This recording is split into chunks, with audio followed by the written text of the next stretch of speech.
kenyang. Ujungnya kan ke WC juga. Ya. Tidak bisa memuaskan segalanya. Tapi kalau di atas kemusyrikan, dia menikmati makan, minum sesuka seperti hewan, tapi di akhirat apa? Hukuman kan? Tapi semenderitanya di dunia ini, tapi di atas dasar tauhid, penderitaan akan diakhiri. Betul tidak? Menderita di atas tauhid, disiksa, dipotong tangan, itu penyiksaan di dunia yang dilakukan oleh orang-orang yang tidak suka dengan ajaran tauhid akan diakhiri dengan kematian. Tapi arti kematian di sini kembali kepada kebahagiaan. Ya. Tapi kenikmatan di dunia ini tapi di atas kemusyrikan akan diakhiri dengan kesengsaraan selamanya. Orang yang berakal adalah orang yang tidak akan menukar kebahagiaan selama-lamanya dengan apa? Dengan kebahagiaan yang sesaat. Maksudnya bahwa bersabarlah di atas tauhid ini apapun yang menimpa diri kita, karena kita tidak akan sabar terhadap sentuhan api neraka. Bersabarlah terhadap sulitnya hidup ketika kita berpegang di atas dasar tauhid. Bersabarlah di atas penindasan musuh-musuh Allah karena kita di atas tauhid. Karena itu semua akan diakhiri dengan kematian yang merupakan pintu kebahagiaan. Jangan sampai kita mengorbankan tauhid karena tidak sabar dengan haus, dengan lapar. Kita mengorbankan tauhid, terus nanti di akhirat sabar terhadap sentuhan api neraka. Allah mengatakan fama asbarahum 'alan nar. Sungguh lancang sekali, sungguh sabar sekali mereka terhadap sentuhan api neraka. Jadi kalau di akhirat di neraka disiksa mati tidak? Tidak. Mungkin orang sekarang di dunia takut mati kan? Takut mati. Makanya orang takut mati sekarang berobat jutaan, puluhan juta ke sana kemari karena takut mati. Tapi di akhirat kematian adalah merupakan harapan yang paling diimpi-impikan oleh orang-orang penghuni neraka. Sekarang kan kematian satu yang paling ditakuti. Nanti kematian adalah harapan yang paling dinantikan oleh penghuni neraka. Kenapa? Karena tidak kuat dengan penyiksaan yang diberikan Allah akibat kekafiran mereka. Mereka mengatakan, "Ya Malik, liyaqdi alaina rabbuk." Hai Malik, hendaklah Tuhan engkau membinasakan kami. Biarlah Allah membinasakan kami, udah enggak kuat dengan siksa. Ya laitaha kanatil qadiyah, ma aghna anni maliyah, halaka anni sultaniyah, khudhuhu faghullu, thumma al-jahima sallu. Ya laitaha kanatil qadiyah. Andai kata kematian itu yang mengakhiri hidup kami. Di neraka itu. Ma aghna anni maliyah, hartaku yang dahulu aku kumpulkan tidak bisa menolong aku. Halaka anni sultaniyah, kekuasaan yang aku miliki, senjata yang aku miliki dahulu tidak bisa, telah binasa semua. Tidak ada harta dunia, sudah tiada. Yang ada apa? Khuzuhu faghullu. Allah merintahkan kepada malaikat, ambil dia, belenggu dia, summal jahima sallu. Kemudian masukkan ke dalam api neraka. Summa fi silsilatin zar'uha sab'una zira'an fasluku. Kemudian rantai dia dengan apa? Dengan rantai yang panjangnya 70 hasta. Itu nanti nastapa. Makanya apa? Sabarlah terhadap susahnya kehidupan, tapi di atas dasar tauhid. Karena kehangatan iman ketika menghadapi dahsyatnya siksaan, hangatnya keimanan ini akan mengalahkan sakitnya penindasan. Makanya Bilal ibnu Rabah ketika disiksa apa yang dikatakan apa? Ahadun ahad, lau alimtu kalimatan aghyadha minha laqultuha. Ahad. Seandainya ada kalimat, ucapan yang makin membuat kalian garang terhadapku, makin berang, makin menindas diri saya, akan saya ucapkan. Itu kenapa ucapan itu muncul? Karena hangatnya keimanan mengalahkan pedihnya siksaan.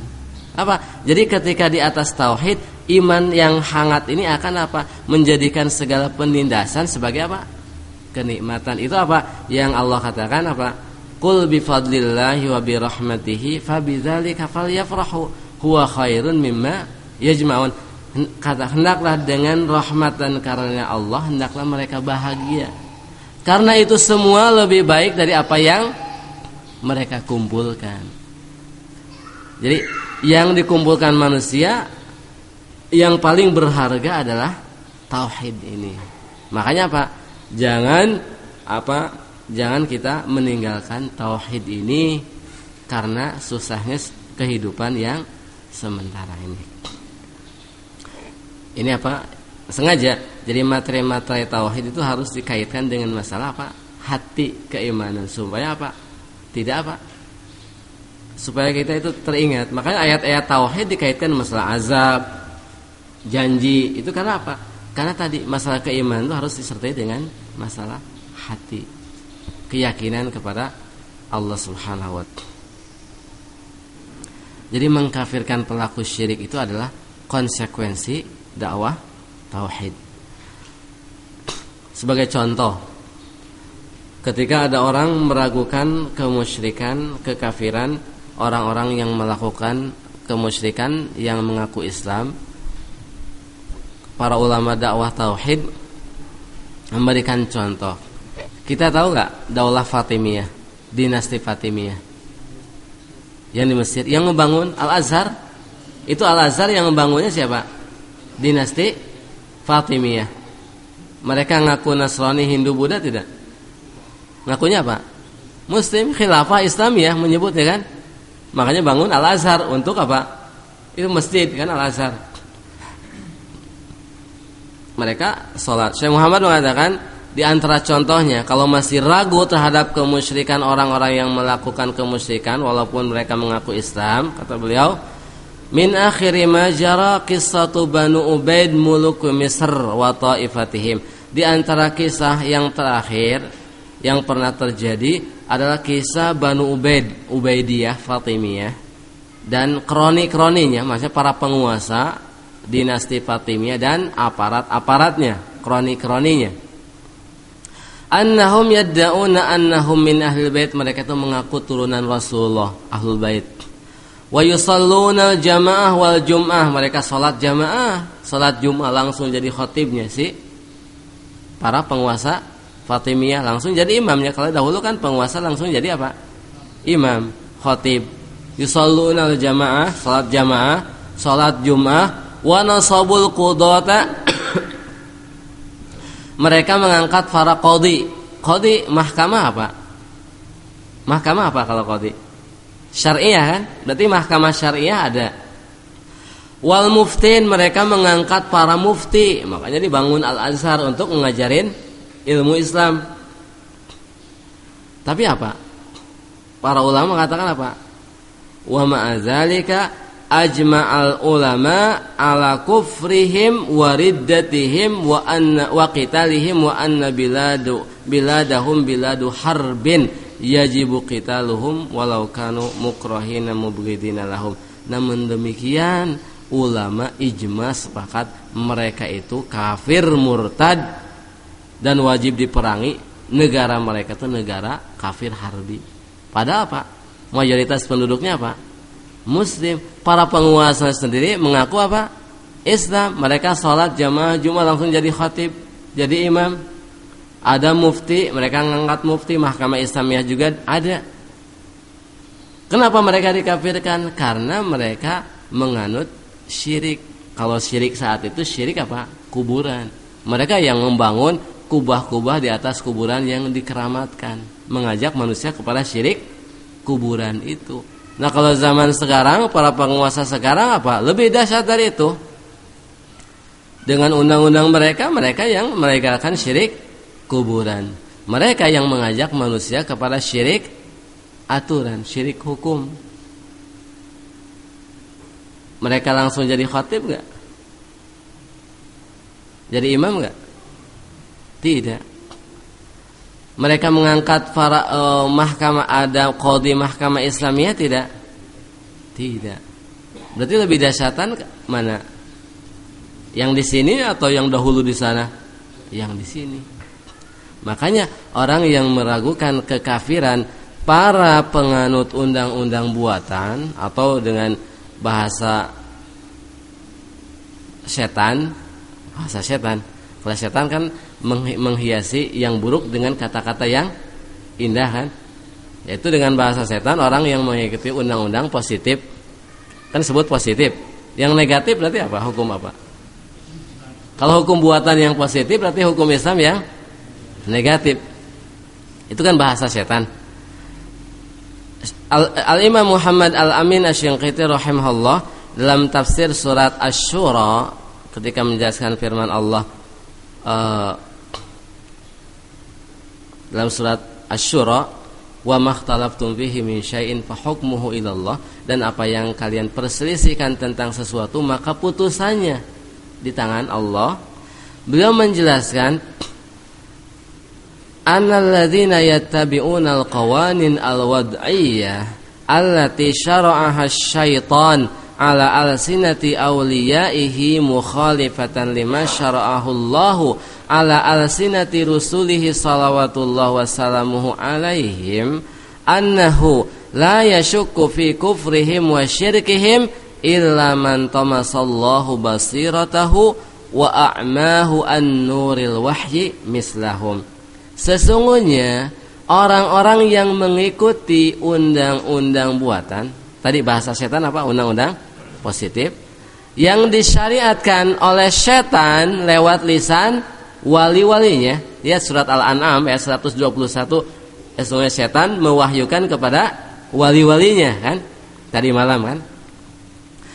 Yang disyariatkan setan lewat lisan wali-walinya seraya menyelisih apa yang Allah syariatkan lewat lisan para rasulnya salawatullah wassalamuhu alaihim.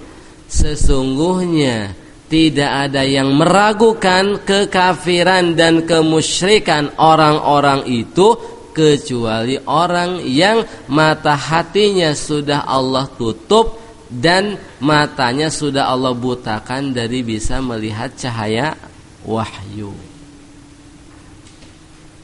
Jadi orang yang masih meragukan para pengusung undang-undang buatan itu orang yang sudah tidak memiliki mata hati.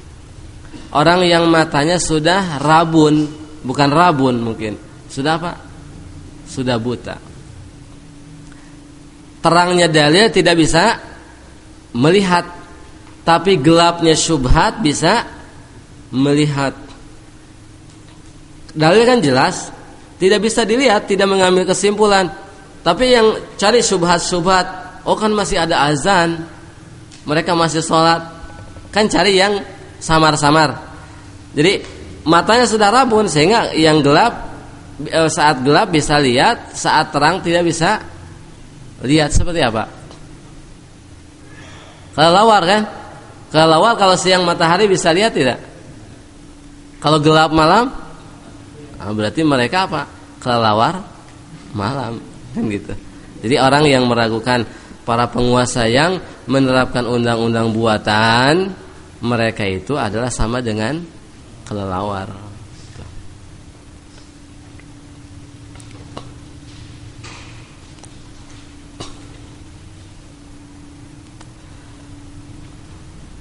Paham ini?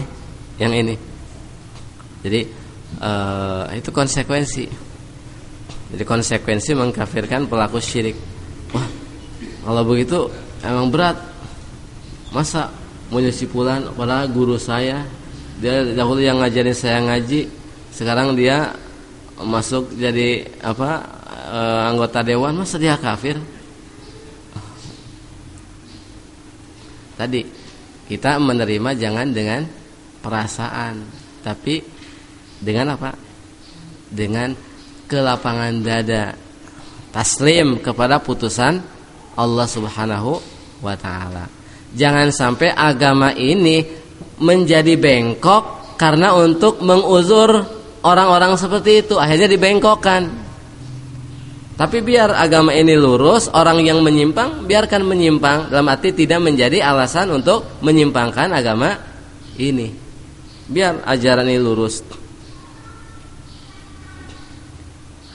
Dan kita harus ingat bahwa kebenaran walaupun dihalang-halangi oleh manusia pasti sampai kepada hati manusia.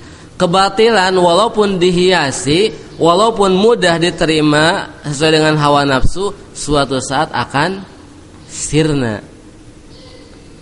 Biasanya yang batil-batil itu, yang biasanya yang terus sesuai dengan hawa nafsu akan cepat banyak, tapi cepat lenyap. Tapi yang benar itu yang manfaat biasanya sedikit demi sedikit, tapi kokoh. Tapi itu akan meresap ke dalam bumi, sebagaimana ajaran yang benar akan meresap ke dalam hati. Syubhat hanya ada di otak saja, akan lenyap. Jadi kebatilan akan lenyap. Walaupun sekarang memiliki kekuasaan. Mana Fir'aun? Mana kaum Ad? Semua itu hanya apa? Sesaat. Jadi kita harus yakin bahwa hakikat kemenangan apa? Hakikat kemenangan apa? Apakah keberkuasaan di muka bumi ini? Hakikat kemenangan itu bukan keberkuasaan. Hakikat kemenangan adalah orang sampai kepada tujuan. Kan saya sudah jelaskan tujuan hidup apa? Tauhid, ibadah. Orang yang menang adalah orang yang mati di atas tujuan ini. Itu orang yang menang. Orang yang kalah adalah orang yang mati keluar dari tujuan ini walaupun di dunia dia berkuasa. Allah mengatakan, "Faman zuhziha 'anil nari wa udkhilal jannata faqad faza." Barang siapa yang dijauhkan dari api neraka dan dimasukkan ke dalam surga, maka dia telah menang. Lihat hakikat kemenangan apa? Surga. Sedangkan surga tidak diraih kecuali dengan tauhid. Bukan berkuasa. Antum baca surat Al-Buruj, kisah Ashabul Ukhdud. Rasul menjelaskan dalam hadis Sahih Muslim, si gulam yang berdakwah tauhid di tengah kaumnya. Semua apa? Si gulam mati. Para pengikutnya yang bertauhid apa? Dibakar hidup-hidup kan? Di parit Ukhdud. Yang berkuasa tetap raja yang kafir. Allah mencela enggak? Justru Allah mengabadikan dalam surat Al-Buruj, Rasul dalam Sahih Muslim untuk menjadi toladan bagi kita istiqomah di atas tauhid. Hakikat kemenangan si gulam itu yang menang. Menang meninggalkan dunia yang kotor, yang penuh noda, dengan apa? Mengorbankan fisik yang penuh kekurangan menuju alam yang penuh kesempurnaan dengan fisik yang sempurna. Mana yang menang? Kan menang. Apakah orang yang berkuasa di dunia yang penuh tadi apa? Kekisruhan, dia berkuasa di atas kemusyrikan, di akhirat selamanya dalam azab. Mana yang menang? Yang pertama. Jadi maksudnya hakikat kemenangan adalah di atas tauhid. Jadi bukan keberkuasaan. Itu yang harus apa? Kita ingat. Kemudian selanjutnya makna kufur kepada tagut yang kelima.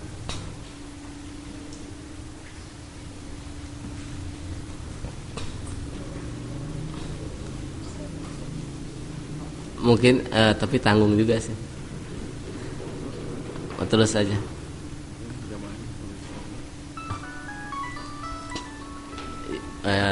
Mungkin kalau yang bicara masih kuat berarti jamaah juga insyaallah kuat.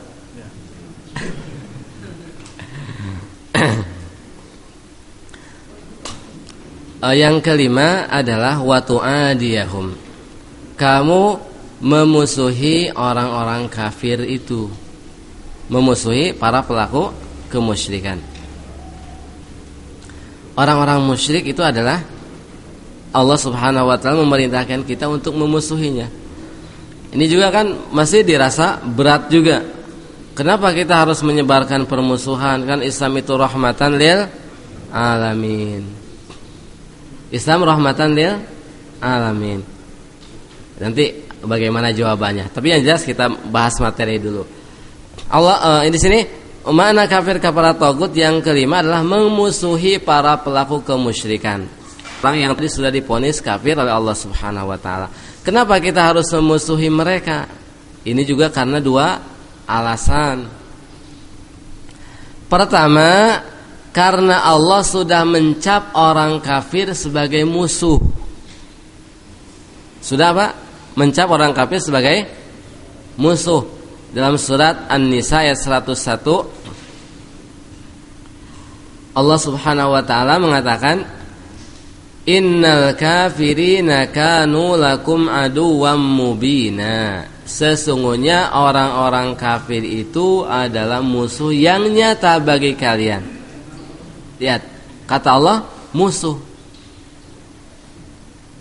Nah, kalau Allah sudah mencap orang kafir sebagai musuh, berarti apa?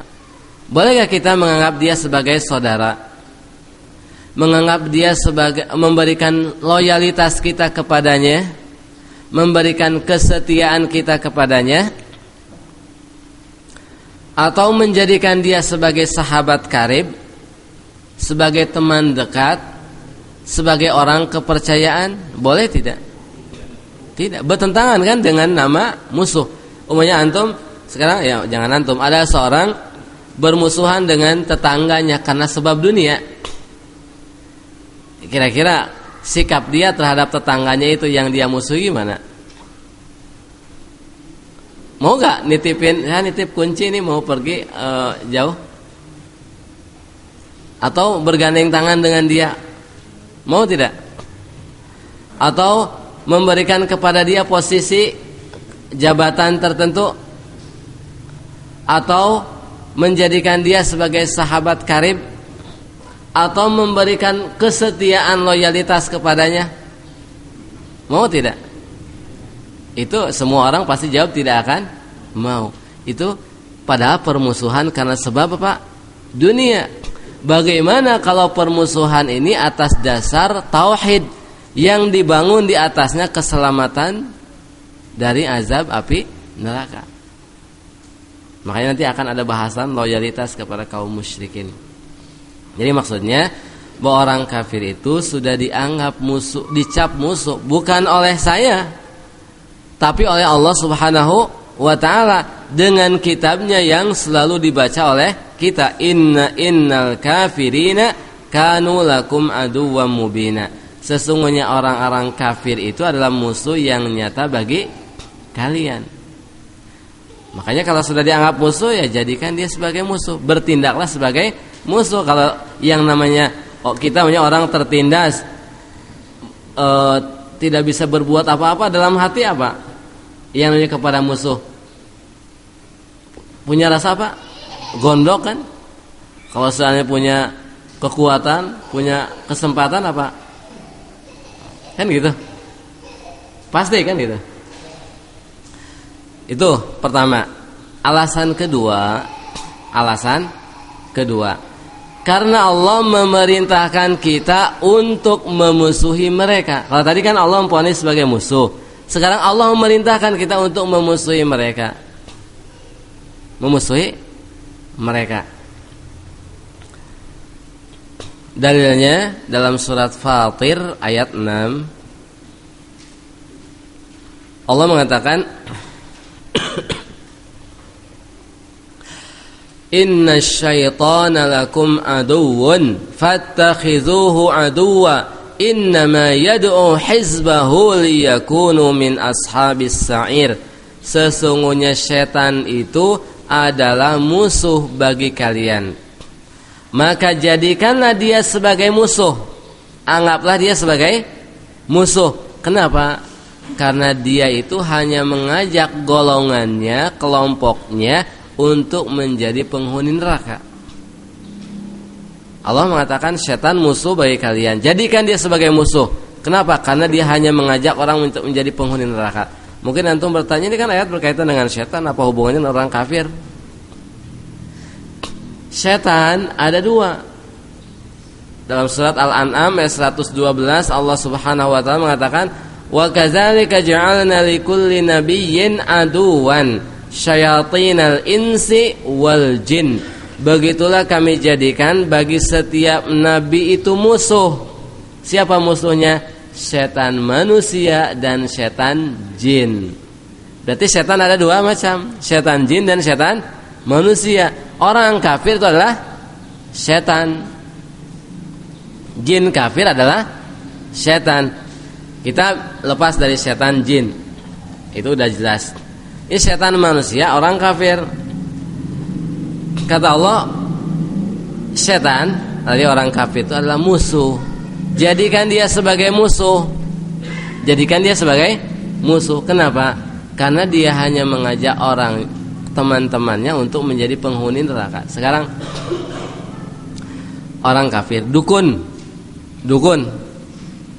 dia kan kafir, setan. Dia mengajak orang untuk percaya kepada apa? Kepada dia kan? Berarti mengajak orang untuk melakukan kemusyrikan. Sedangkan syirik adalah lembah api neraka. Berarti mengajak teman-temannya untuk menjadi penghuni neraka. Para pembuat hukum dan undang-undang, mereka setan. Sekarang dia mengajak apa? Mengajak teman-temannya, aparatnya untuk apa? Untuk komitmen dengan hukum yang dia buat kan? Artinya mengajak orang untuk melakukan kemusyrikan. Berarti mengajak ke dalam lembah api neraka. Kepala suku yang menerapkan hukum adat, setan, kafir. Dia mengajak orang untuk setia kepada hukum adat, mengajak orang untuk masuk dalam kemusyrikan. Kemusyrikan adalah lembah api neraka. Pemimpin partai yang ikut dalam demokrasi mengajak orang kemana? Untuk ikut dalam sistem demokrasi, mengajak orang ke dalam kemusyrikan. Berarti mengajak orang masuk dalam lembah api neraka. Setan mengajak kelompoknya untuk menjadi penghuni neraka. Jadikan dia sebagai musuh.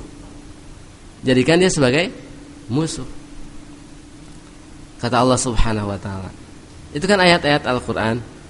Jadi yang menghalangi dari memahami ayat Al-Qur'an adalah ketika pemahaman kita terbatas, ketika ayat ini hanya berkaitan dengan orang kafir Quraisy dahulu, tidak dihubungkan dengan realita. Para orang kafir Quraisy sudah pada mati. Ayat Al-Qur'an untuk diterapkan dalam kehidupan. Fir'aun sudah mati kan? Fir'aun, sekarang yang menyebabkan Fir'aun masuk neraka, apakah karena nama dia Fir'aun atau karena perbuatan dia? Karena perbuatan kan? Nah, kalau orang melakukan perbuatan yang sama dengan perbuatan Fir'aun, berarti azab juga sama yang didapatkan oleh Fir'aun. Nah, aparat yang sama menegakkan apa yang ditegakkan oleh aparat Fir'aun, berarti sama dengan bala tentara Fir'aun. Berarti sama dengan azab yang didapatkan bala tentara Fir'aun. Jadi ketika kita memahami kisah Fir'aun seolah-olah itu dahulu sudah, seolah-olah tidak ada kaitan dengan realita. Itu justru Al-Quran mengisahkan tentang kaum yang lalu supaya menjadi pelajaran. Orang yang melakukan apa yang dilakukan oleh yang lalu, berarti hukuman juga sama dengan yang didapatkan. Jadi seperti itu. Jadi musuh yang nyata bagi kalian. Yang namanya musuh itu walaupun di depan wajah kita baik, tapi di dalam hatinya apa? Memendam niat yang buruk kepada kita. Pasti itu. Itu pasti. Kita saja dengan andai kata bukan kita, ada orang berseteru dengan tetangga masalah dunia, ada permusuhan dalam hatinya. Ketika manis-manis, ya sebenarnya ada maksudnya, atau karena manis terpaksa karena ada kebutuhan. begitu juga apalagi kalau masalah keyakinan. Karena orang itu dengan tabiatnya akan tidak suka kepada orang yang berbeda keyakinan dengan dia. Jangankan dalam masalah tauhid, beda sedikit masalah furu saja kadang orang ya agak sedikit riskan juga kan. Apalagi masalah keyakinan. Jadi mereka itu musuh, jadikanlah mereka sebagai musuh. Karena hanya mengajak kelompoknya untuk menjadi penghuni neraka. Nah, ini 5 makna kafir kepada togut. Dari sini nanti bahasan hukum loyalitas kepada kaum musyrikin akan dibangun. Makanya ini dipahami benar. Karena ini tolak ukur keislaman yang sebenarnya, bukan pengakuan Islam, tapi Islam yang sebenarnya. Sedangkan Allah mengatakan famay yakfur bit-taghut wa yu'min billah faqad istamsaka bil urwatil wusqa lang fisama laha. Barang siapa kafir kepada taghut dan iman kepada Allah, maka sesungguhnya dia telah memegang al-urwah al-wusqa, ikatan tali yang sangat kokoh yang tidak mungkin putus. Jadi ini makna kafir kepada taghut. Dan insyaallah nanti habis mungkin antum istirahat dulu, kita lanjutkan tentang siapakah yang atau diantara para togut yang kita diperintahkan kafir ingkar terhadapnya. Mungkin kita berhenti dulu sebentar. Wassallallahu ala nabiyina Muhammadin wa ala alihi washabihi wasallam. Assalamualaikum warahmatullahi wabarakatuh.